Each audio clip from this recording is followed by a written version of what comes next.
Boudica. The queen who burned 3 Roman cities to the ground. Rome had already taken her husband's kingdom, publicly flogged her, and allowed his soldiers to assault her daughters. She responded by uniting rival British tribes who had been fighting each other for generations, leading an army that burned 3 major Roman settlements to the ground and killed an estimated 70,000 people in a matter of weeks. Rome came dangerously close to abandoning the province of Britain entirely. Boudica was queen of the Iceni, a British tribe occupying territory in what is now eastern England, ruling alongside her husband Prasutagus, who had maintained his kingdom's nominal independence under Roman occupation through a formal client-king arrangement, a common Roman practice allowing conquered local rulers to retain limited domestic authority in exchange for formal submission to broader Roman imperial control, an arrangement Prasutagus had specifically structured to continue following his own death by formally naming the Roman emperor as co-heir to his kingdom alongside his own 2 daughters, an arrangement he apparently believed would help protect his family's continued position and his kingdom's relative autonomy after his death. This arrangement proved genuinely, catastrophically unsuccessful once Prasutagus actually died around 60 AD, since Roman administrators, rather than honoring the specific succession arrangement Prasutagus had established, instead treated his death as an opportunity to fully annex the Iceni kingdom directly into the Roman province, seizing the kingdom's territory and property outright, and subjecting Boudica herself to formal public flogging, while allowing Roman soldiers to sexually assault her 2 daughters. A genuinely severe, deliberate humiliation that ancient historical sources describe as specifically intended to demonstrate Rome's complete authority over the formerly semi-autonomous kingdom and eliminate any remaining possibility of continued Iceni resistance to direct Roman rule. What Roman administrators apparently failed to adequately anticipate was the specific, genuinely remarkable degree to which this deliberate humiliation would instead galvanize not just the Iceni themselves, but a considerably broader coalition of British tribes, including the neighboring Trinovantes, who held their own separate, substantial grievances against Roman colonial administration, into a unified, coordinated military uprising under Boudica's direct personal leadership, a genuinely significant achievement given the documented, long-standing pattern of separate British tribes, more commonly competing and fighting among themselves rather than uniting under shared leadership against their common Roman occupiers. Boudica's resulting military campaign, launched in 60 or 61 AD while the Roman governor of Britain, Gaius Suetonius Paulinus, was occupied leading a separate military campaign in Wales, proved genuinely, remarkably successful in its initial phases, as her forces first attacked and completely destroyed Camulodunum, the former British settlement Rome had specifically transformed into a colony for retired Roman soldiers and a center for the growing imperial cult, a location whose specific symbolic significance to Roman colonial authority made its complete destruction a genuinely significant, deliberate statement beyond its practical military value.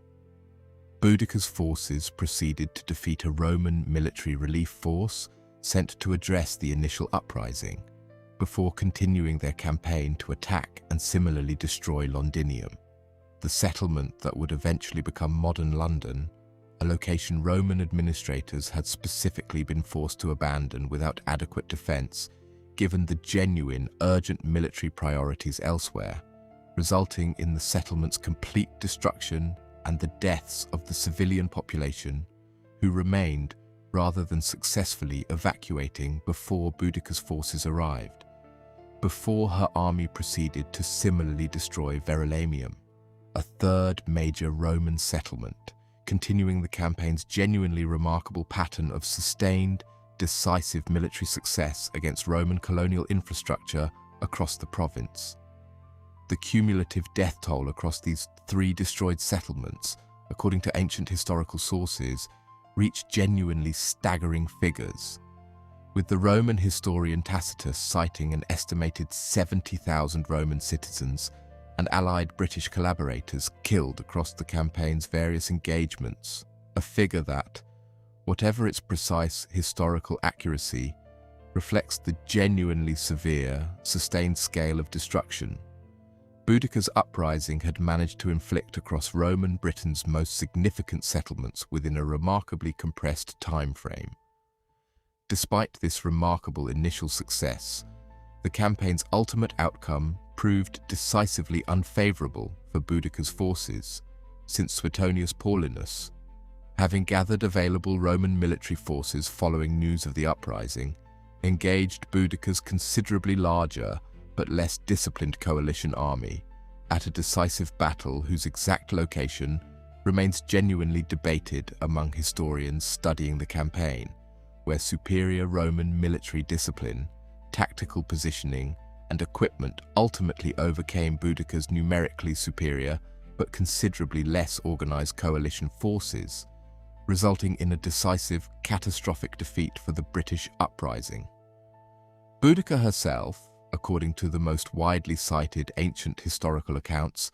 died shortly after this final defeat, either from illness or, according to some accounts, by her own hand specifically to avoid capture by Roman forces, bringing the broader uprising to its effective conclusion, though the campaign's severity had genuinely, seriously alarmed Roman imperial leadership, with some historical accounts suggesting Emperor Nero himself briefly, seriously considered the possibility of abandoning the British province entirely given the uprising's demonstrated severity, before ultimately deciding to maintain and eventually reinforce Roman control over the province instead. What makes Boudica's uprising endure as one of history's most significant examples of colonial resistance isn't simply the remarkable initial military success her coalition forces achieved, genuinely impressive as that success remains given the tribe's underlying disunity Rome had specifically counted on, but the specific, deliberate Roman miscalculation that directly triggered the entire uprising, a calculated act of humiliation intended to demonstrate total Roman authority that instead produced exactly the kind of unified, determined resistance Roman administrators had specifically believed the province's underlying tribal divisions made genuinely impossible. If stories like this, where an empire's own deliberate cruelty created the exact unified resistance it had been specifically designed to prevent, are exactly what you come here for,